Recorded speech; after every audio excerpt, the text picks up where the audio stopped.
Добро вечер во ТОП тема.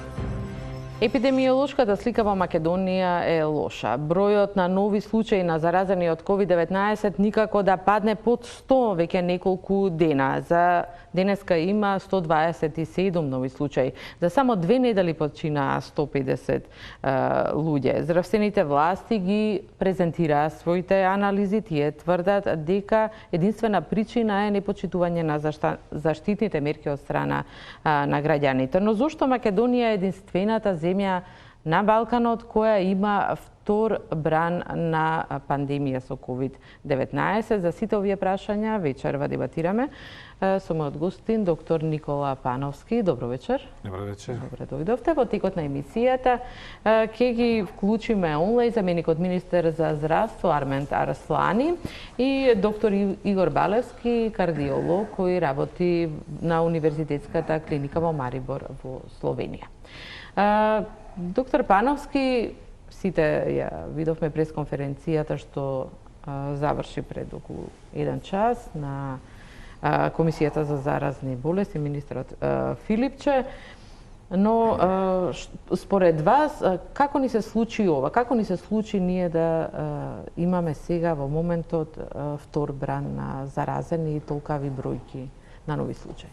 Па сплетот повеќе околности доведе до ова што беше неминовно. Јас не сум воопшто изненаден, дури пред 2 недели го предвидев ова. Дури мојата бројка беше 200, се надевам дека нема да се оствари, дека нема да имаме така големи бројки понатаму како што беше пред 2 дена. Значи, повеќе околности за несреќа во овој период имавме многу празници, особено верски празници и затоа и контролата, и тоа мислам свесно, бидејќи од некои чинители, значајни личности, чувме дека не можела да се изведе контролата, дека тоа бил лош потек. Тоа е една работа. Второ, изборите како такви влијаја да веројатно не се постигне тоа што требаше да се постигне, да се контролираат тие случаи.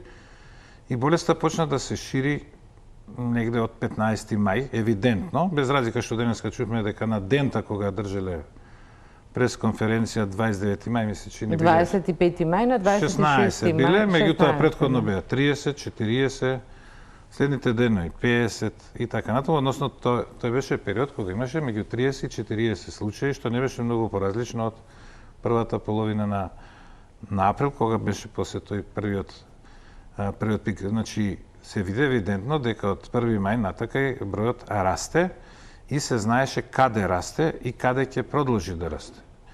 Значи, тука веќе се знаеше дека не се направени превентивни мерки кај населението, не се реагираше оштро кога оџата кажа дека вирусот умрел, и кон покасно кажа, меѓутоа тоа уште во меѓувреме имаше ифтарски вечери кои беа посочени. Да, ифтарските вечери кои не смеле да се прекинат по никоја цена, тоа било лошо, кажа нашиот колега Бујар Османи, дека допрва ќе се правела едукација. Сега разбрале дека голем дел од населението не го признава вирусот, не само оџата.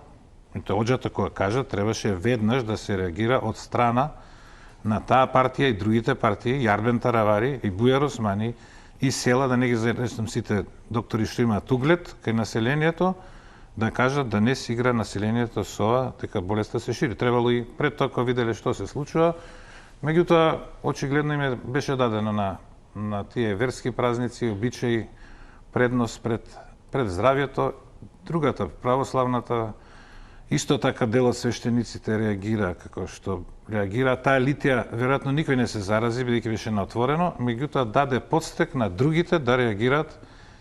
Ние сега ќе вратиме уште поише, што можете вие, можеме и ние, тоа е тоа во Македонија, а таа поделеност по многу основи, и таа поделеност ни се удри од глава. Требаше уште тогаш сите чинители, премиерот кој техничкиот премиер кој рече дека не може да се спротивставиме против некои обичаи да се прават. Исто така техничкиот министер за внатрешни работи кој рече дека ќе бидат благи, дека не можат се да казнуваат. Старата вистина дека на некои територии во Македонија контролата затајува од разни причини, особено кога се пред избори, може тоа исправно, може не, може наистина ќе букне некоја поголема инцидент отколку што е ковидот, може ќе има протести и така натаму. Јас тоа повеќе го знаат политичарите, меѓутоа само кажам кои се причините. И на моментот кога требаше да се стегне работата, односно кога требаше да се разлабави, меѓутоа да се разлабави таму кај што имаше, да речеме, по 5 случаи активни и помалце, да се ослободат тие општини, Не да се наградат, да се наградат. Полицискиот час апсолутно да не се укинува навечер, можеше само да се продолжи како сега што е предлогот. Ништо немаше да се случи страшно, бидејќи кога знаете дека има такви случаи, младите се тие што одат од една општина во друга во Скопје, шетаат, се мешаат меѓу себе и навечер апсолутно не може да се контролира. Значи тоа апсолутно немаше потреба да се укине, да не зборам за оние мерки кои апсолутно нема никаква логика за автобусите,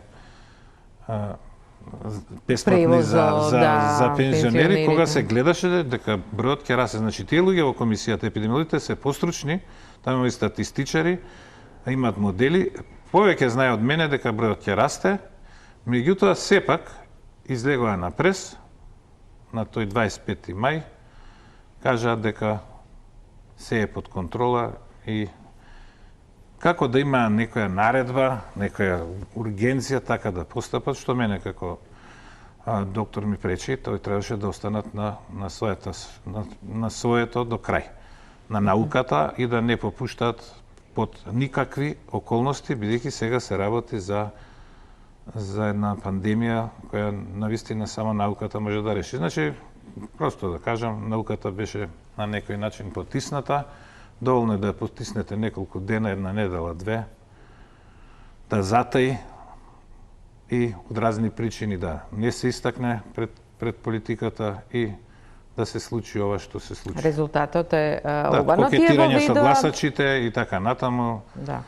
Тие воведува полициски час, продолжено пак 80 часа, нели овој викенд што заврши утрина во 5 часот, тоа резултираше со многу луѓе да го напуштат Скопје, бидејќи Скопје покрај Титово, Куманово и уште неколку општини беше меѓу тие каде што има полициски час. Вие бевте меѓу оние што го напуштивте Скопје и заминавте во Охрид. Зарем нема стравување дека таквата миграција, да речам, ќе ја расшири заразата? Еве во една Италија се расшири заразата откако го напуштија Милано. Се меша Италија кога беше карантин повеќе неделен, со страшна состојба во тие градови, значи повеќе неделен, ова не беше карантин. Да беше ова 14 дена, карантин колку што трае инкубацијата или 28 дена, што е невозможно да се направи, можешме да збориме. Ова беше полициски час. Никаква препорака не беше да не го напуштаат градот луѓето у четврток, нити препорака, а камоли да е забрана. Значи, многу луѓе во Скопје што требало да си одат дома, бидејќи се од други градови, секако би се отишле на викенд, место во петок отидоа во четврток. Многу луѓе што ќе отидоа на викенд во петок, некои во сабота, некои поподне, кога чуја дека ќе има полициски час, исто така го напуштија Скопје. Не знам, јас кога патува вечерта и стигнав во 9:02, со 2 коли одевме, бидејќи сме поголема фамилија. Другата кола стигна 9:15. Имаше гужва, меѓутоа не таква како што се опишува, значи патувањето траеше точно 3 часа, не беше нешто премногу, меѓутоа наистина на првата патарина имаше народ, ни на крај паметно ми беше да го читам тоа во Facebook и дури од колеги дека ние сме да не употребам збори, некои хистерични реакции кои мене не ми се јасни. Значи, ако човек има стан или викендица особено, или куќа на село, или било каде, има мали деца, или не е важно, јас имам поголеми деца, зошто би седел 80 сата во стан, кога може да оди таму? Да, но кога одите во викендица некаде во природа, во ред, меѓутоа кога одите во град, се преполни Дојран, се преполни. Значи сите тие што Охрид, значи еден, како велат, еден позитивен може да зарази 100 луѓе, некои проценки. Тој позитивниот може да отиде и денеска. денеска сигурно преку 20.000, како што рекоа, луѓе, најмалку, а многу повеќе доаѓаат во Скопје, тие места дошле по разна причина. Дошле во Скопје, така што овие отидоа таму. Значи, и кога беше карантин, а тие што имаат дворови, што имаат куќи надвор, јас ги стимулирав да одат, да не седат во Скопје, бидејќи таму ќе има двор, ако се блиску до планина и така натаму. Јас имам 3 внуки, 1 внук кои се во Мавро од март месец. Не сум ги видел 3 месеци. Таму се во двор и убаво го поминуваат, место да никого не му пречат, со никого не се мешаат, не доаѓаат ниту во искушение да пренесат болеста. Значи, големиот број од овие што отидоа, ако отишле во куќи на село, ако отишле во собствени станови, не знам како може некој да им забрани и што ќе значи се за овие што остана ако јас седев дома. Што сатисфакција ќе има? Или мислите дека беше подобро да се забрани движењето меѓу градовите, така и нас тоа никогаш не се забрани, за разлика само од 3 другите дена. земји. Мојата стратегија секогаш беше да луѓето излезат надвор. Значи, јас би стимулирал, не само за овие 3 дена, секој што може да го напушти Скопје и големите градови и доди на села, не зборам за оние села кај што живеат набиено, туку баш овие, да ги кажам, македонски села, каде што на 10 куќи една е полна, другите се празни, со големи дворови и така натаму, викендици, тие што немаат работа во Скопје, да одат таму. Ќе имаат добар имунитет, добро ќе го проведат, нема психолошки да стелува на нив затворањето, да, но... и ќе го растеретат градот. Да, ве разбирам, тоа тие одат каде што седат во станови, во укрити, значи не во викендици на отворено.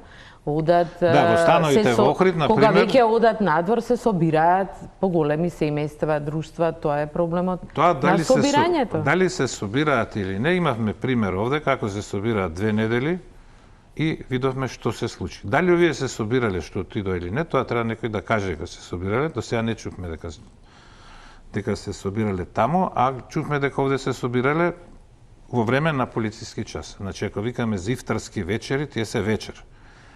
За цело време карантинот, односно полицискиот час, почнуваше од 19 часот. Значи, до тој степен била распуштена работата, да не се собирале само на ручек, туку се собирале на вечер. За ова да се случи, на тој број што го имавме ние во мај месец, сигурно имало 2-3 илјади такви настани со по 30 луѓе, кои со сати седеле вака, не вака, туку многу поблиску, со сати. Да, еден до друг. Значи, на тие 2000 се случило во 50 од нив да има еден човек, така наречен супер емитер, кој многу вика, зборува, кој може бил и со симптоми, може и кашал и кил, да пренесе болеста на 50 места. Значи, на 2000, треба да имате 2000 настани во тој број. Тога што ги имаме сега е многу поризично тоа да се прави, за да во 50 се случи ова што се случило, па потоа тоа да се шири.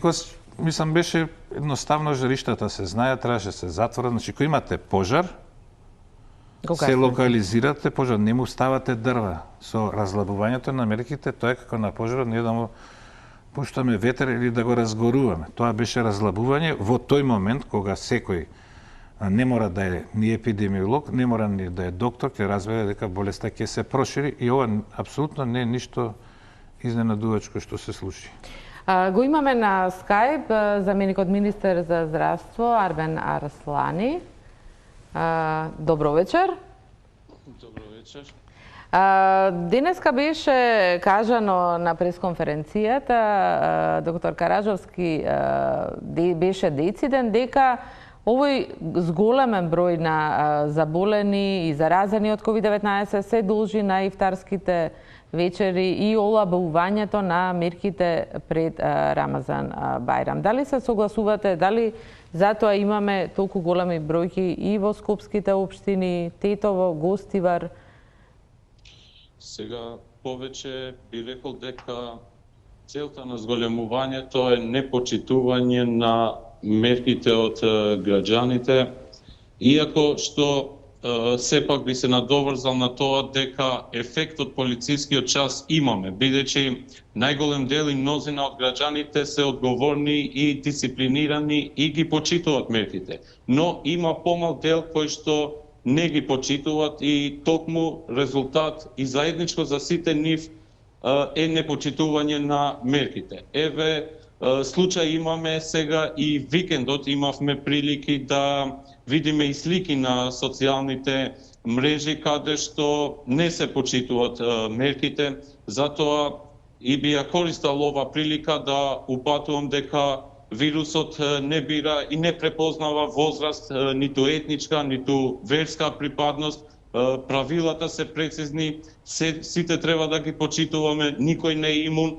Мерките заради тоа и се дадени за наша заштита, а не заради институциите и инспекторатите кои што ги контролираат, бидејќи нашата совест нема институција која што би можело да ја контролира.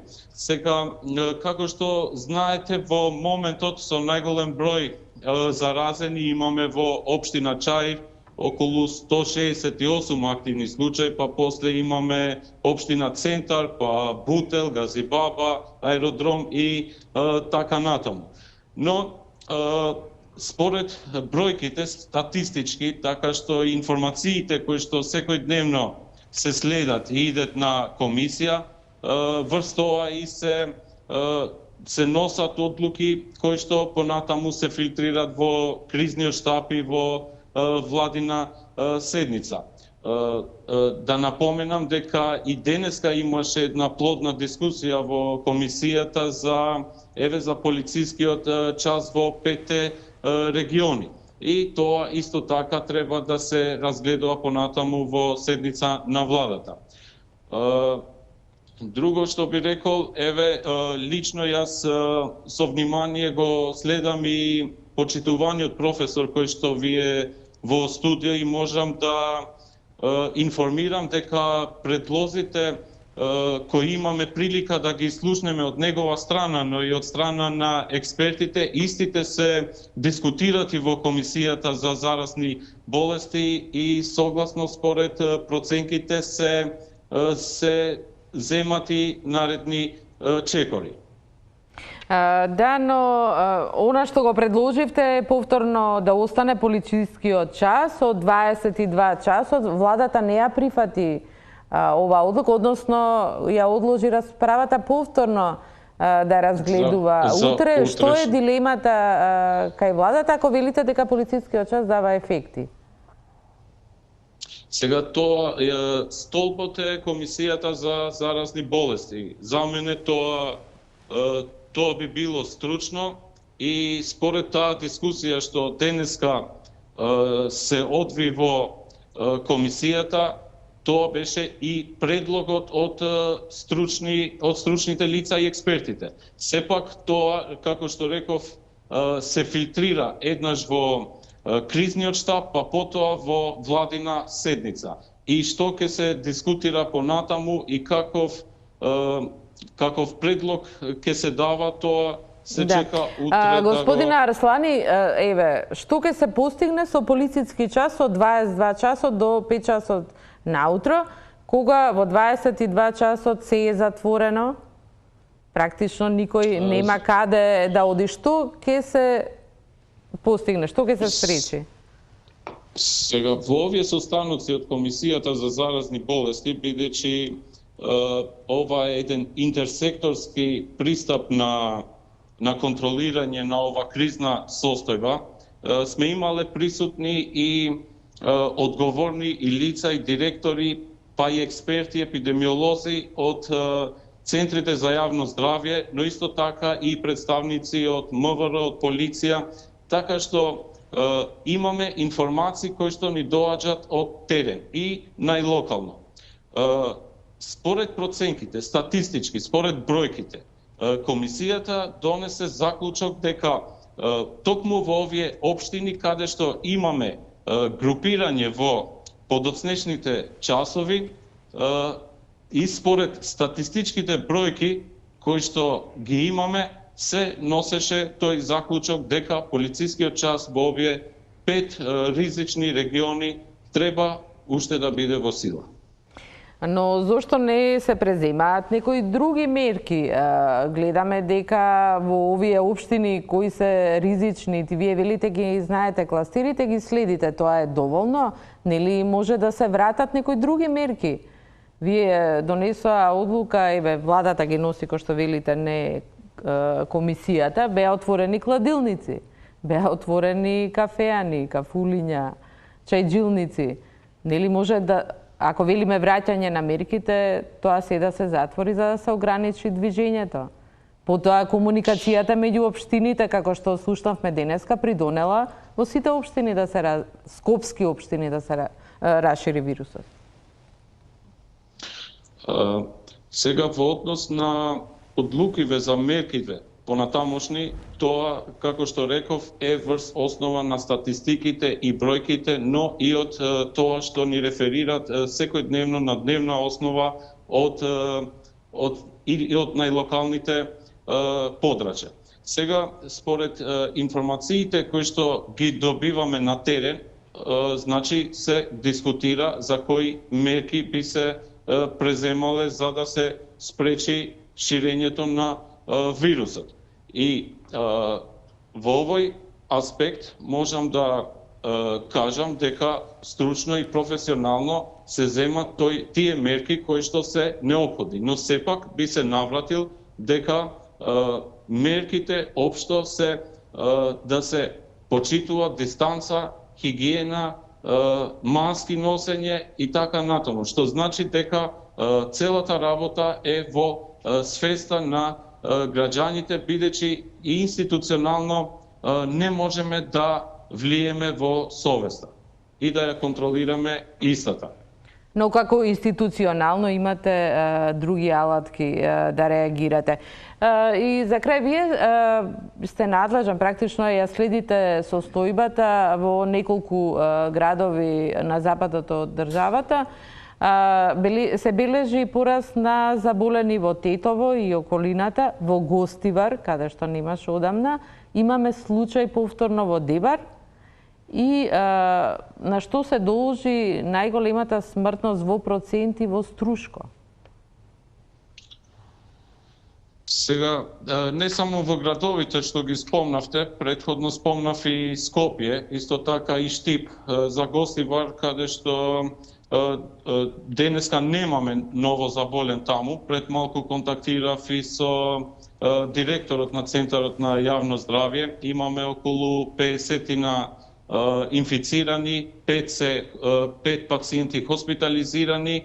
Се знаат кластерите и во Гостивар ситуацијава можам да кажам дека е под контрола. Од друга страна, во Тетово имаме исто така 127 активни случаи и таму се познати кластерите, но во однос на Струга, каде што имаме една висока инциденца на смртност од околу 21,4% на 100.000 жители, така што би рекол дека таму проценката од експертите е дека најголем број од лица, од заболените и починатите се како резултат на доцно јавување на стручна помош. Значи лекување во домашни услови. И затоа и постојано апелираме на времено јавување за лекарска помош, бидејќи не треба да се плашиме, не треба да се срамиме.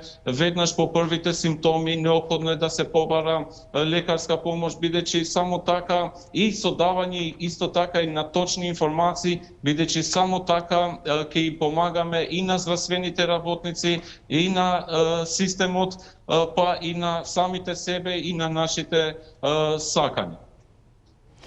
Ви благодарам, господин Араслани, за учеството во топ тема. Продолжуваме натаму. Господине Пановски, Сите споменуваат прво ова познати се кластерите, до пред неколку дена властите тврдеа под контрола ни се кластерите, а болеста се шири. Како се под контрола сите? Да, ја уште кога се разлабуваа мерките, во центар има 40 кога кластери. разговор за разлабувување, на неколку медиуми кажа дека треба да се локализираат тие пожари или кластери, жаришта, како да ги наречеме, предложи да остане полицискиот час и да не се помисли да пензионерите се возат со и така натаму, па дури да се помисли за рестораните, кафулињата, моловите и така натаму, доека не почне бројот да паѓа. Меѓутоа, пројдоа 2 недели за да дел од тие мерки се напрати овој неразбирлив 3-дневен полициски час, кој единствено имаше ефект со тоа што ги бараа луѓето да ги истестираат, да бидат дома. Инаку не знам што беше причината ако гробиштата се затворени, црквите ако организираат надвор, и вака и така, значи повеќето места може луѓето додат. Така да резултатот е сега да тоа кога се случи, Центар и Карпош, да речеме, и Кисела вода, има помалку од 10 активни случаи. Кисела вода имаше само 3, се сеќавам дека Центар 9, Карпош исто така 8 или 9. Да, сега е таа бројка огромна. И сега тоа е зголемена за 5 пати, што не е ништо зачудувачки, бидејќи, јас реков, од тие општини, од тие жаришта, луѓето слободно, кога се гледаше дека расте бројот, им се овозможи да се движат каде сакаат и тоа што ќе го сгрешите на почеток, тешко се гаси. Фактички во целата работа се направени 2 крупни грешки, од која едната беше на почеток контролирање на аеродромите и граничните прелези. Не беше, иако имаше време, не беше многу ригорозно, колку што требаше. И првиот бран беше од луѓето што дојдоа од Западна Европа, најчесто од Италија, и се знаеше кај се јавува, меѓутоа не можеа сите да се идентифицираат, имаше и од Србија, огромен број не се знае од каде и почна локално ширење. Тоа беше првиот бран. Мерките што тогаш се донесоа, дури беа и преригорозни. Ако се сеќавате на 30 или 20 случаи имавме ние полициски час кој почнуваше од 14 часот, да не зборам што преживеа овие што повозрастните кои имаа само 2 часа да излезат, па некогаш 4, па младите исто така, на кои сите им честитам, најмногу на комисијата, која наистина многу работеше, без разлика што ја беа престроги мерки, рековме не е важно, нема штета да има бар по здравјето. Вториот бран е овој што го кажавме, покрај ова што ги кажавме, настани поврзани со некои верски обреди и обичаи, беше и големото жариште во Штип. Да не беше Скопје, јас ви гарантирам дека Штип сега ќе беше во 14-дневен карантин. Меѓутоа сега да не биде Штип, само сметате дека Штип се квалификува да биде во карантин, денеска имаме 33, да. Ако ги видите бројките, апсолутно тој е град кој треба да биде под карантин, тоа е универзитетски центар и така натаму, значи болеста и од таму може да се шири во други градови, бидејќи кога ќе видите колкав е Штип, колкаво е Скопје, прашање каде има поголема инциденција. Секако во Штип има повеќе отколку во Кисела вода, Карпош и Центар, можеби се, односно се тука некаде со Чаир па и по број на жители. Да, лошо е што Чаир се многу збиена. Таа е најгусто населена населба и навистина таму ширењето тешко може да се спречи, веројатно и по повеќе луѓе живеат. Значи на 3,5 квадратни километри имате население колку цел Штип да го сместите, кој е сепак со села и со да, големи семејства кои живеат на едно место. Да. Како микробиолог и како навистина експерт, што значи кога неколку пати повторува министерот Филипче дека вирусот на COVID-19 му паѓа вирулентноста на вирусот COVID-19, но тој се уште е жив?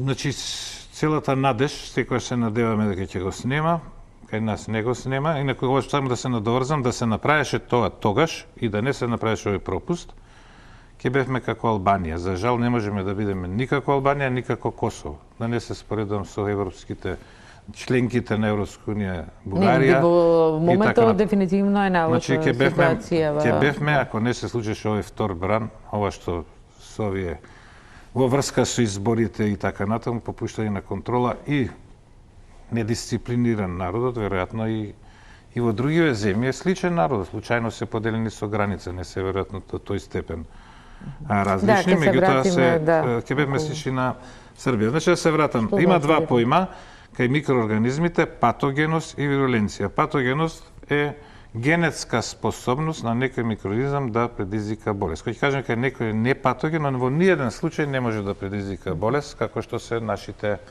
микроорганизми што ги имаме кај нас по кожата, некои се условно патогени во некои услови.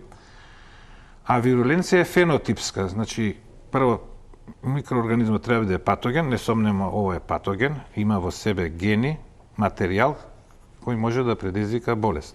И секогаш ќе биде патоген, не може да стане непатоген. Меѓутоа може фенотипски, а тоа е вируленцијата. Вируленција значи на отровност, бидејќи вирус значи фактички отров, во некои услови да биде поопасен, повеќе поагресивен да кажем, а да биде помалку агресивен. Дури кој ќе се направи вакцина, како што имаме вакцини од живи микроорганизми и од бактерии и од вируси, тие се уште патогени, меѓутоа авирулентни, до тој степен им е намалена отровноста, гените се уште ги имаат, меѓутоа не ги експонираат во надворешната средина. Да речеме, не создаваат некои токсини или некои други материи, или не може да се врзат за...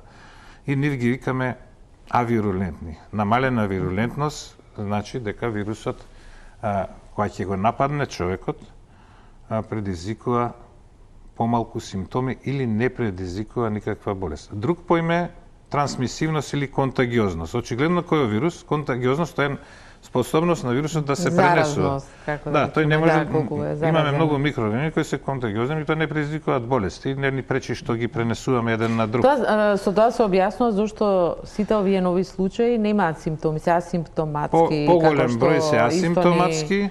Повторува, значи вирусот не... Зошто се асимптоматски? Едно може да биде заради тоа што е проширено тестирањето. Се тестираат повеќе контакти, а не луѓе со симптоми. Тој што има симптом, да кажа колегата Караджовски дека ист алгоритмот, јас не можам да сватам дека ист, бидејќи во април имаше бројни случаи, десетици познати јавни личности кои кажаат дека молеле да бидат тестирани.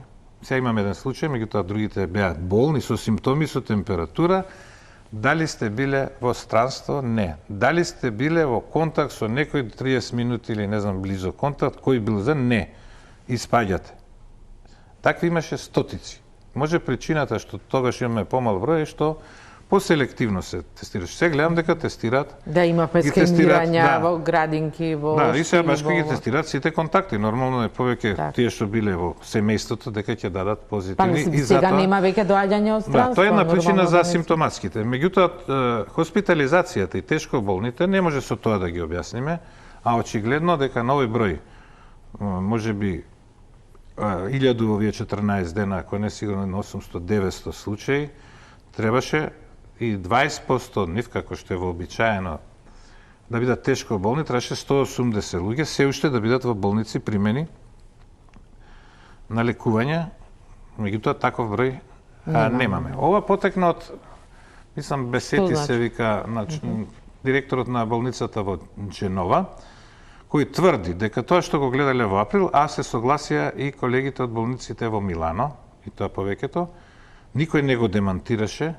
Он рече, не можам јас за вирусот да зборам за клиничката слика. Тоа што го гледавме во април, сега го гледаме 10 пати помалку. Значи, драстично помалку. Значи, ако сме имале тогаш 100 случаи со белодробна пневмонија и така натаму, тој SARS синдром, сега е тоа реткост. Тоа е промена во вирусот. А не дека имаат помалце случаи. Да, тоа може единствено да се објасни со промена на вирусот, бидејќи рано е да кажеме дека луѓето се добиле имунитет. Тоа е многу мал процент што добиле имунитет. Односно, познато е кај вирусите дека кој ќе пројдат неколку домакини, значи бил во април кај еден човек, па по 10 дена, да речеме, отишол кај втор, па во мај отишол кај трет, па сега во јуни, ако отишол кај четврти човек, значи веќе 4 пати прошол, му се намалува вируленцијата, дури кога правиле порано Пастер, која не се знаело воопшто за вируси, он заразувал животни од беснило од едно на друго и добил вакцина од беснило, иако не знал што прави, во мозоците му. Видел, меѓутоа, на некој начин станал авирулентен. Значи, вакцините се авирулентни. Ова сега Светска здравствена го демантираше, односно не го демантираше, не рече како и италијаните зборат погрешно, меѓутоа рече научни докази нема и другите научници кажаат дека е рано да се тврди тоа, бидејќи треба повеќе испитувања, повеќе статистики, се со цел веројатно и да не се олабават мерките. И трета работа, може во Италија, кај што почна порано и трае веќе долго време, значи трае од февруари месец, да е помалку вирулентен од Бразил, кај што почнало пред месец дена, кај што се уште вирусот е, како што гледате, работи. Значи тоа е познато дека не само летното време во случајов мало влијание има, туку колку подолго трае вирусот во одредени области станува помалку вирулентен. Ние може да се надеваме дека е тоа случај, дека е тој помалку вирулентен или да речеме да е авирулентен, тоа било идеално сценарио. Значи, Добро, тогаш не би се ширало очигледно дека не би се ширало, зашто не? Да, значи кога ќе ви барате, никој нема да заврши тогаш во болница. Значи најдобро сценарио да имаме по 2000 на ден позитивни, никој да не оди у болница, да речеме едно од тие 2200 да имаат настинка температура, како што е кај другите коронавируси или вируси на настинки. Тоа би добиле имунитет, би требало во тој случај да се промовира да вирусот ги опфати сите кога не би биле овие смртни случаи или кога би се нашол лек за најтешките случаи да знаеме како ќе ги спасиме. Споменавме дека Македонија во моментов е најлоша на целиот Балкан според епидемиолошката слика. Единствени сме кои имаме втор бран на COVID-19. Вчера и не ставија и официјално на дното на безбедни земји во светот на листата на Forbes. Затоа би сакала да поразговарам во моментов, го имаме на Skype доктор Игор Балевски, кардиолог кој работи во Словенија. Добро вечер, господин Балевски. Добро вечер. Добро вечер. Вие Поздрав професорот Пановски, пошто полагав кај него. Добро, се надам. 10 Браво. Добро, сега може да. Вака, вие доаѓавте да помогнете на македонските власти, на лекарите тука, особено на интензивна нега. Што ве поттикна, дали има проблеми на интензивните неги во болниците кои ги третираат пациентите со COVID-19? Па, искрен ке сум ме поттикна по тоа што јас сум македонец, школуван во Скопје, специализацијата ја завршив во Скопје. Целата моја фамилија, сите 3 деца, внучето живит во Македонија, мајка ми, брат ми, сите.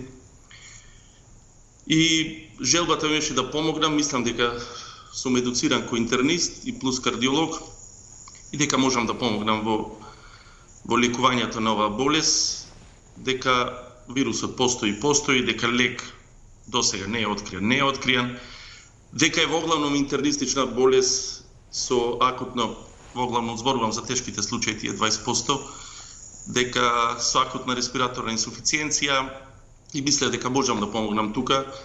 Преку 25 години се бавам со медицина активно. Јас сум кардиолог, меѓутоа се бавам и со интерна медицина, интензивна нега. И мисля дека можам да помогнам. И мислам дека помогнав. Колку помогнав, тоа се не можам јас да кажам. Ќе ги прашате колегите од инфективната клиника, меѓутоа дојдов со чиста искрена намера, стварно да помогнам. Мислам дека и другите колеги треба да помогнат. Дека ќе трајат состојбата, мислам дека ќе трајат додека не се реши процесот на имунизација, значи дали тоа е вакцина или дали ќе преболет преку 70% на луѓе, така да ние треба да се припремиме за уште подолга борба на било кој начин. Меѓутоа мислам дека можеме да победиме само со наука и со ништо повеќе. Со знаење и со тимска работа и со помош.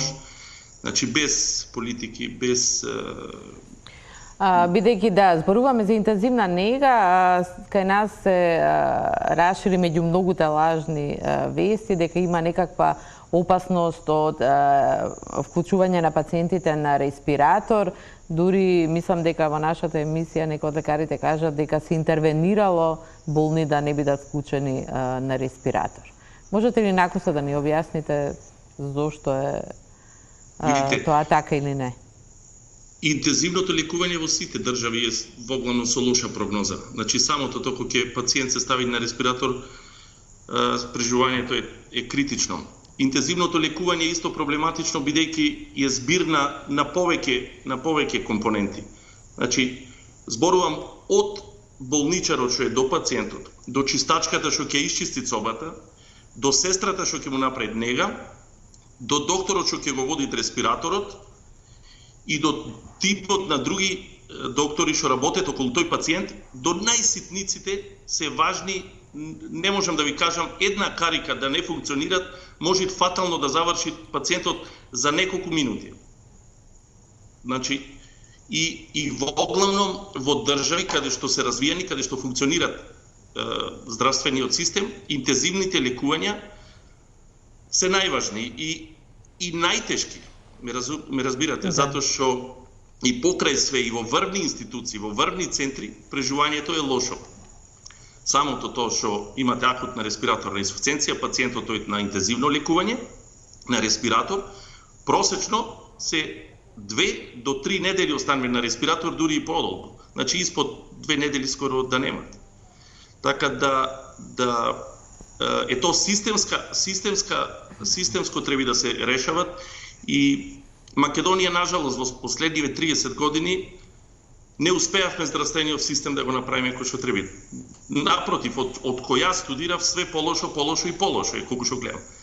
Сега, дека треба да се помогне то во даденава ситуација што поќе да се поправи, мораме да помогнеме сите што мислиме дека можеме да помогнеме во тој дел. Разбирате? Словенија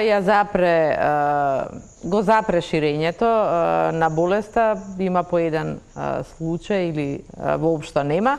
Што е според вас беше клучно во Словенија да го постигне овој резултат? Видите, Словенија е мала држава кој Македонија со 2 милиони жители, по површина иста, одлично поврзана со автопатишта, со Прво, самиот здравствен систем е на многу високо ниво. Значи, докторите што излегуваат од факултетите се неверојатно школовани. Друго, позициите што ги добиват таму немаат врска никаква со политика. Значи, тоа е јасно и гласно ќе го кажам. Трето, колегите се бават таму со наука и примарно му е медицината. Значи, за тоа што се запослени, то се школовани и со тоа се бават. Ако све вие тоа врзите на политика, нормално е во последниве 30 години све лошо и од лошо по лошо. Значи, тука нема некоја голема филозофија. Друго, самиот примарен дел, секундарен и терциерен дел му е одлично организиран. Значи, одлично му е организиран во однос на таму ги лекуваа во 4 болници. Значи, во Марибор ние, во Целје, во Голник и во Клиничниот центар во Љубљана. И како што епидемијава се смалуваше, центрите се смалуваа, остана сега само Љубљана. Значи, Марибор веќе нема, и тие што се тројца останати се негативни, Целје прекина, има 10 интубирани, 10 екстубирани, Љубљана имаше исто одлични резултати, мислам дека околу 12% смртност во интензивно лекување. И успесот и плюс тоа народот поштуваат норми, функционираат правната држава и практично невозможно е да немат успех. Ме разбирате? Што е проблемот кај вас за овие денови што престојувавте во Македонија, следите ситуацијата? Видите, јас дојдов да помогнам, значи јас не можам да не сум јас дојдов да помогнам максимално што можам, тогаш да му помогнам на колегите, знаев дека се мачат, знаев во каков систем работат, мислам, јас сум сигурен дека исти тие колеги да ги ставите во нормален систем, многу подобро би работеле него и од словенците сами, ме разбирате. Меѓутоа пробав да помогнам максимално колку што можам со моето знаење, со моето искуство. Јас и конкретно и после моето си одвајне од таму, директно мислам директно во очи на луѓето што ги водат и на министерот и на кажав мои предлози што би направил да сум на нивно место. Јас мислам дека клучот е во науката, во едукацијата. Зборувам за овие 20%, речем 5% се критични и тие 15% што се со респираторни инсуфициенции што може да заврши една машина. Така да мора да му се помогне максимално на колегите. Значи, видите, Така. долго време веќе се бориме со ова работа и уште ќе е долго време. Мислам, колешката од војна болница, не ја познавам, го прочитав статусот пред некој ден на интернет, мислам, самите, било кој мало што разбират, да прочитат, ќе разберат во каков очај се веќе и тие, ме разбират. Ви благодарам многу за учеството во емисијата Доктор Бабевски. Фала ви многу и поздрав. Да. Тука ќе направиме една куса пауза за реклами и се враќаме на дебатата.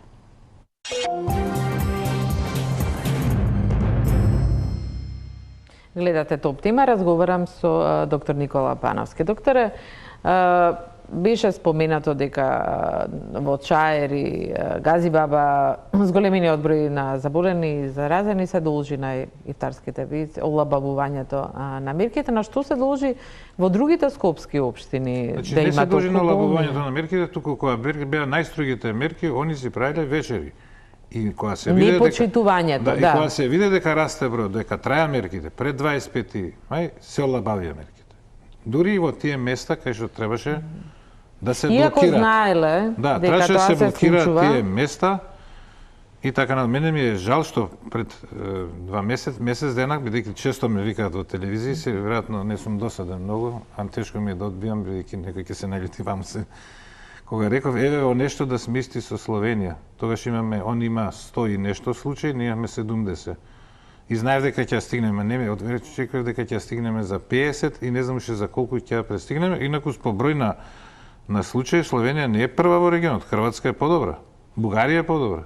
Да, но сега за сега и Албанија е подобра. први објавија дека е забрана. За земја што се граничи со Италија, што е дел од Западна Европа, првиот сусед на со отворени Италија. граници, извонредно се снајде.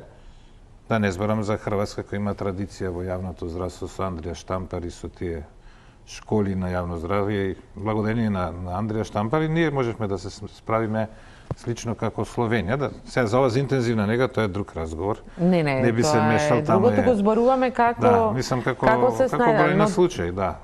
И така натаму. Ви зборувате за нивното здравство, што прават тие, што не правиме ние? Да, за интензивна нега веројатно 12% Интензивната нега смртност, се должи да на состојбата во болниците. Во се едукацијата и се разбира средствата кои, значи, гледачите треба да знаат дека Словенија, бидејќи колку Македонија, за здравство има буџет колку што е целиот буџет на нашата држава за се.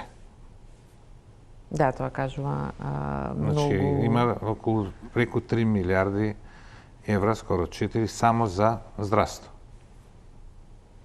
Не, мислам, разликата е, да. јас кога бев директор на фондот, тоа што имаме ние 250 милиони, они има милиарда и 700 милиони евра буџет, меѓутоа сега кој кај нас 500, кај ни сигурно е... Она што го споменува за Словенија, иако мерките не беа рестриктивни, дека граѓаните ги почитуваа. Да.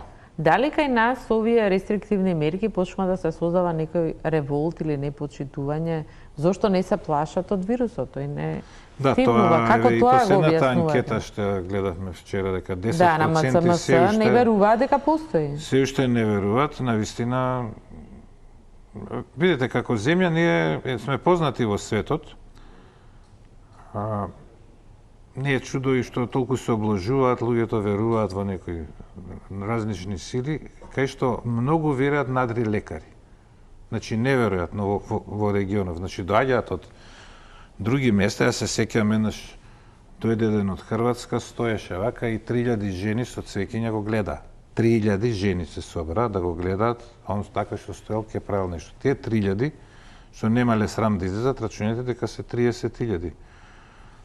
И така натаму. Зборам за ова нема врска со религија, ова е нешто што и религијата не сака да го чуе, тие се некои работи кои навистина јас се чудам како може колеги, има доктори кои не веруваат во вирусот. И веруваат, ама и не веруваат. Тоа се доктори што не полагале испит. Како мислите што работат во здравство? Да, работат во здравство и мисля дека 5G-то некако го викнало вирусот и до тој степен се не знаат колку не знаат што на Facebook пишуваат за тоа. Кој што има некои што ќе направат, ќе натепаат девојче, ќе се сликаат или како што гледаме дека некои се сликаат по роден дени. Ја гледам се уште слики дека вчера правеле, не знам каде, населба роден ден 50 души. И тоа го постираат на Facebook. Замислете до кај работа, ако некој не знае... Па добро, можно ли е да сме ако толку некој лидер на најлоши партија вика дека не ги знае мерките, професор на факултет, и тој со него што е од МВР не ги знае мерките, што останува за населението, па треба ги разбереме луѓето. Ако еден вика не знам какви се мерките у ресторан, дека не може внатре, по чему некој да, што е со лидерот основна школа, на ВМРО ДПМН што нешто друго прави, да ги знае мерките. Мислам, ако е до таму работава кај нас. Од владеачката СДСМ се во изолација во моментов. Да, исто. И тие не ги знаат мерките. Велите, на почетокот рековте, тука изборите постојано се Да, тие се најважни, појавуваат како најголемиот виновник за ова. Да, и сега единствена работа е да се соберат заедно, да се извинат, како прво сите до еден, лидерите на партиите, да застанат заедно со Оџата и со господин Стефан или кој ќе биде представник пред народот и да ги повикаат сите да ги почитуваат мерките и да заборат на се друго дека сме заедно во оваа ситуација. Да престанат да се препукуваат меѓу себе. Ја чекам од опозицијата да даде мерки. Многу ретко дава мерки, бидејќи докторите излегуваат и за Заев зборуваат. Што има доктор, стручњак да зборува за Заев, а зборува за епидемија. Кажи, еве јас кажувам, ова требаше да се направи пред 2 недели? Не се направи. Сега кажувам, ова дека треба да се направи, што не сум во опозиција, они треба имаат таа сила да побараат нешто да се направи што треба. Кажуваат за некакво тестирање, самите не знаат за кое тестирање, кој да се тестира. Малце ли се тестираат 1200? Кои се тие што се испуштени, што не се тестираат? И така Вие мислите дека овие тестови... И тука измешана таа техничка влада, навистина има проблем во функционирање, бидејќи едните се правдаат со министерот, техничкиот министер за внатрешни и така натаму, мислам. Но и зошто техничката влада има проблем? Добро работеше, значи што гледаме? Таа влада работеше добро, дека не почна да се зборува со избори. Мислам добро, релативно добро. Имаше контрола, мислам, не можеше да писне некој април да шета со изолација, да се шета, па излегува на телевизија и ги кажува по име и презиме или по иницијали, дека е фатен, дека му е дадена кривична пријава. Овде масовно се шетат. Вчера гледаме Дуќан дека работи позади полиција. Мислам, да, тоа не видена работа. И што сакате од граѓаните кои ќе го видат тоа осен револт? И го историја револтот на што излегле од Скопје. Највише тие да, бидејќи се направи поделба по етничка, по партиска линија, по секаква линија, очигледно се направи. Значи, процентот 10% кој признале, кој знае колку се, дека вирусот не постои огромен. Тие луѓе треба да се под контрола, тие се шират вирусот, иако тоа го поддржи верска заедница и Оџата, а не го демантираат докторите, стручњаците или политичарите на кои тоа население му верува, се случува ова што се случува. Вие да бевте на функција некаква и во Комисијата за заразни болести, дали ќе предложевте да се разговара со верските лидери пред, знаејќи ги... Видите, епидемиолозите сега, мене ми е жал што имаат они преку 100 и нешто состаноци, а да не збориме епидемиолозите на терен, што се имаат преживеано и на крај да го доживеат ова сега. Мислам, мене ми е за нив најкриво како и за сите нас. На 25 мај јас ќе си дадев оставка јавно. Мислам да бев во комисијата за разлабување на мерките, а може и кога беа престроги ќе реагирав на тие мерки. И јасно е зашто не сум. Значи, обичаено луѓето сакаат секој што е во политиката, така да стават луѓе што ќе ги слушаат. Стај си го тој ќе ти врши работа, ќе те слуша. Или луѓе што имаат некаков интерес и така натаму. Сепак сте биле на функција, имате искуство. Сум бил на функција и сум останал со интегритет. Мислам, тие што ме знаат, колку што може да се остане. Да. Дали мислите дека има доволно тестирања? Рековте голем е бројот на тестирања, постојано се бара. Апсолутно, сега верите дека тоа е доволно што 1000 тестирања немала ни Словенија, цело време имала 1000, сега не имаме 1000. Значи, тоа е добар број на бројот на населението и нема потреба повеќе. Беа премалку во почетокот, немаше капацитет и спомнав дека луѓе со симптоми, заради тоа што ако не посочат контакт, не беа тестирани и затоа имаше многу голем број, ако се сеќавате на почеток на епидемијата, од Карпуши центар.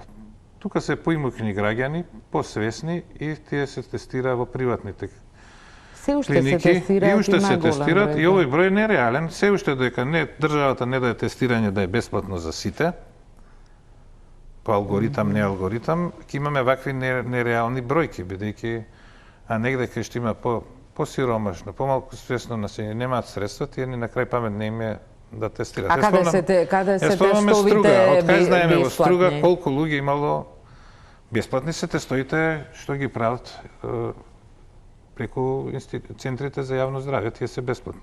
Да, меѓутоа, за да дојдете до таков тест, и самите споменавте, има случај, може да ве одбијат. Меѓутоа, овие кои ги спомнав, мои пријатели, некои завршија на инфективна клиника и така натаму, се тестира во приватни, бидејќи ги одби алгоритмот. Алгоритмот одби еден уредник од ваш колега. Го одби по 9 дена. Значи, кога уредник го одбиле, што останува за другите? Да, треба да провериме. Велите алгоритмот и тако ве прашува дали сте патувале или сте биле во Добро, тоа го тргна, меѓутоа дали сте биле во контакт со некого, а борам за луѓе што имаат симптоми. Сега огромен број што се тестираат сега немаат симптоми. Сега симптоматски, така да тука заклучувам дека тестирањето е по 1000 на ден просекно е доста поголемо, меѓутоа требаше први да се тестираат по мене здравствените работници. Има голем број матичните лекари и така натаму. Па релативно голем број сега се споредува со некои други земји. Во моментов има 73 активни, меѓутоа цел овој период имаме голем број. Добро, вака изгледа 25.000 здравствени работници, 73. Да, или 73 од 1000 и нешто активни, околу 7% што порано беше и преку 10% на почетокот кога почнуваше. Нормално е да има, меѓутоа дел од нив се заразени дома, значи 90% во светот, 97% од заразите се случуваат дома, во затворен простор, кај што не се проветрува, со седење, со саати едни со други. Како ќе дојде некој од надвор и ќе ја донесе болест. Значи, треба да се агитира цело време гости да нема. Тоа требаше порано, се гледаше дека ќе се случува. Значи, втора работа покрај дистанцата што се забравя времето на контактот. Значи, краток контакт не придонесува ништо. Значи, не се плашам кога ги видам на улица што се разминале. Значи, теоретски не може да се пренесе како контактот помош. Ако седнат заедно, па се почнат да се расправаат, па еден почне да вика. Значи, најголема пренос до сега во Сиетл, во државата Вашингтон, е кај што од 67 човек, 57 се заразиле, а ние сме близко со овие семејствата, кај што они седеле во круг и пееле хор. Значи, замислете, 57. Човек што пее, човек што вика и што има длабок глас, тие се викаат супер емитери. Они изфрлаат, особено кога пеат, оперските пејачи, најдобрите, тие сврлаат многу далеко ги исфрлат капките. И таков човек, еден да е заразен, во просторија кај што пееле 61, 57 се заразиле и двајца починале. Значи, голем удар е ова за културата оперска и за театрите, бидејќи тука не може како фудбалот без публика. Да. Мислам, они меѓу себе треба да бидат заштитени, таква е природата. Значи, луѓето денеска треба да се навикнат на состаноци, да носат маски, да не ги вадат маските и, ако веќе се извадени, да зборат тихо, мирно, невозбудено, бидејќи самото зборување, гласно викање е тоа што пренесува. Значи, 97% се во затворен простор, 2-3% се во полузатворен и само 1% е надвор. Ние 3 месеци изгубивме во сликање на паркови, кеови, планини, им беше забрането на луѓето да планинарат, што треба да се поддржува, и мојата теорија е не остани дома, туку излези надвор. Надвор вирусот не се пренесува, односно многу помалку се пренесува и не се собира во толпи кога си надвор. Натре никакво собирање не треба. Со младите, онаа вечер кога се случи тоа во Дебармало, во кафејаната, кога дојда полиции кои има различни како да кажам, раководители од различна партија практично. Само на неколку метри оттаму имаше групи на млади кои седеа и никој не реагираше. Тоа се случува постојано, колку е таму опасно, тие седат единствено оправдање сега што е, јас ќе го кажам за ова, се тие млади кои ќе донесат болеста дома и мислам дека после 22 часот е поголема опасност да заборават на мерките. Мене не ме плашат толку парк кога седат до 9-10. Меѓутоа, после тоа што се случува во паркот, да не одат негде во некој подрум, во некој, значи, затворен подрум, тоа е ужас за вирусот. Ако има еден човек, и ако седат долго време, се шири. Ниеден од нив нема да оболи, и кој ќе оболи ќе шмркат, да оболат, они ќе заболи со оболени. Меѓутоа се млади, здрави и ќе шират болеста и ќе бидат така наречени. Ќе ги заразат дома, ќе ги заразат. Има супер емитери, има и супер ширачи. Значи, другите испитувања што се направени е дека 1 до 3% од луѓето ја шират болеста. Останатите 97 и 99 не заразуваат ни еден. Оно е просек ова 1,5-2, ја не знам колку е кај нас, еден да зарази тројца. Тоа е просек. Се случува да еден зарази 100 или 50, овие што исфрлаат многу, а да другите не заразат ни еден, иако се позитивни. Се поделени се и многу решенија за изолација, самоизолација. Не слушнавме колку од нив е опасно дека ќе завршат, дека се позитивни, дека се болни. Да, тоа се прави на 14 дена. Предпоставам, ако бројката е се поголема. Да, на 14 дена кога ќе се отпуштат, кога треба да се отпуштат, им се прави дали се позитивни. Кога вирусот се шири, тоа е веќе докажано, не од тој што е само позитивен, туку некои остануваат и по месец-два позитивни, меѓутоа сегашните испитувања, што беше проблем со првите испитувања, се бараше со ПСР во нежива средина, да речеме на масава, дали има РНК од вирусот. И таа може да има со недели дека не избришеме. Кога почна да се бара жив вирус, да се култивира, вирус што ќе нападне, не може на човек, за жал не може на животни, немаме осетливи животни, туку на култура на клетки, се виде дека преносот преку прљави раце, валкани раце, е пренагласен од почетокот, дека е поважен овој со директен респираторен тракт, а дека илузорно дека преку предмети во самопослуга, па да ги мијат дома, преку облека и така натаму. Тоа мислам таму дека сметате дека не останува вирусот? Значи не се задржува толку долго, направено испитување на 1000 луѓе, пошто бидејќи кажавте изолација, луѓе кои биле позитивни, кои биле болни, меѓутоа биле како кај нас што се лечат, нашиот германски модел во Германија. Во еден град имало 1000 луѓе што се биле на домашно лекување.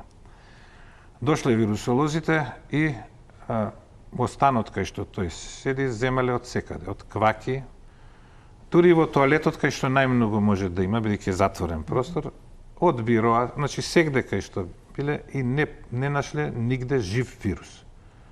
А РНК од вирусот со ПСР имало секаде. Меѓутоа вирус да порасне немало. И они кажат дека може да се пренесе со раце, ако непосредно едниот кивнал на масава и непосредно во следните неколку минути, бидејќи они не нашле, некој друг земал така голема количина, па ги стал рацете длабоко во устата или во очите и така натаму. И доказ се тоа една зграда во Сеул, ова се пред да се носат мерките, каде што зградата живеат 2000 луѓе, некои живеат, некои работат.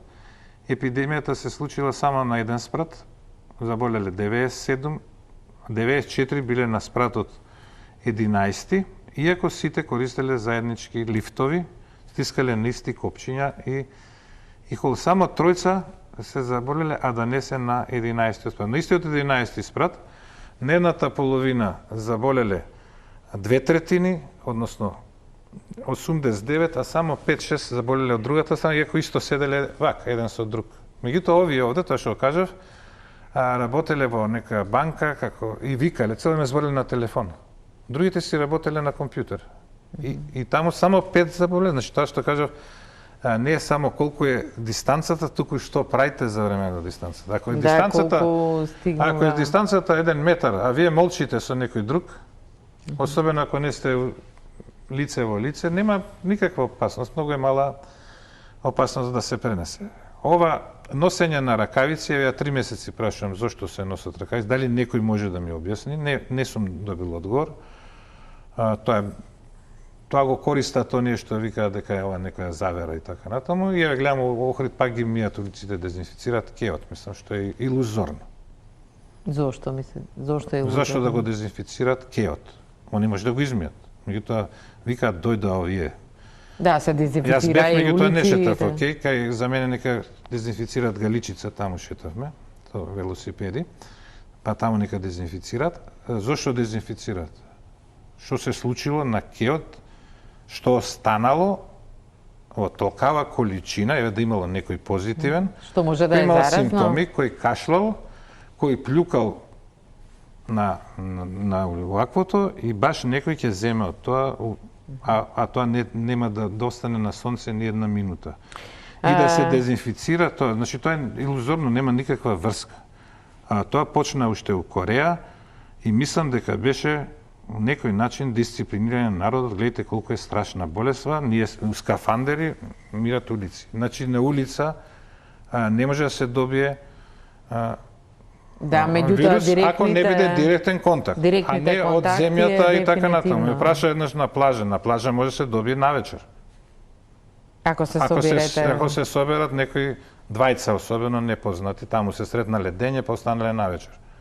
Инаку преку ден со овие мерки нема да се пренесе. Да, но плажите уште не ги отварат и се внимателни, но Добро, веројатно ред, заради сакам да кажам, собирањето. статистиката, ако ја гледате и кај нас, ќе видите дека се што се случува е во затворен простор и таму треба да биде акцентот и многу треба да се внимава. Ова што се случува во текстилните фабрики го кажува тоа. Значи Да, цел штип не се автобусите- зарази, не зашто ги мие улиците, никој не туку заради тоа. Да не беше штип, да не бе овие вече ние сега ќе бевме ако не како Бугарија, ќе бевме како и Словенија, ќе бевме како Србија. Инспекциите релаксирани. и полицијата тврдат дека постојано казнуваат, објавуваат бројки на казнети за неносење маски, за непочитување на изолација. Не слушнавме дека се казнети, например, собственици на овие текстилни фабрики. Дали сметате дека навистина се казнува и дали е тоа доволно? Најважно и како може зборам за толка број овие да има? семејства, ако збориме, таму да, би требало казни, меѓутоа сега треба и економијата да живее и да работи, веројатно илузорно е да се возат с автобус, мислам, таму од различни конфекции. Значи, ние кодиме на работа и секој што се работи у групи, еве, на клиниката, се гледа истата група да оди заедно, да не се мешаат меѓу себе.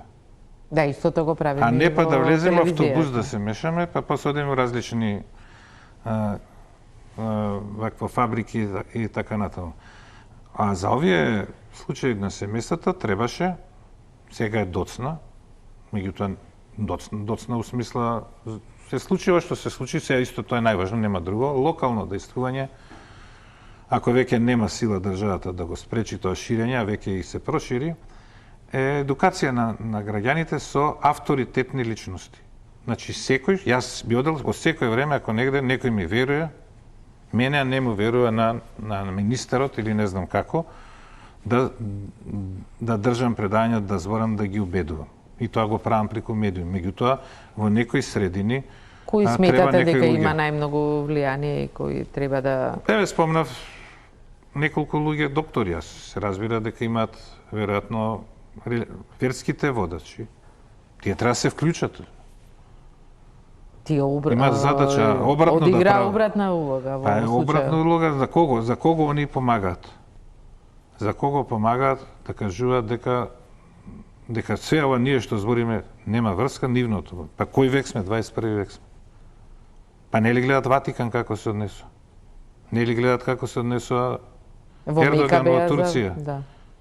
И така на до кај сме ние, мислам, како сакаме да идеме напред ако наукава бар ако не може да помогнеме да не и пречиме. И на струката, ништо друго. Мислам, работи инаку се навистина едноставни.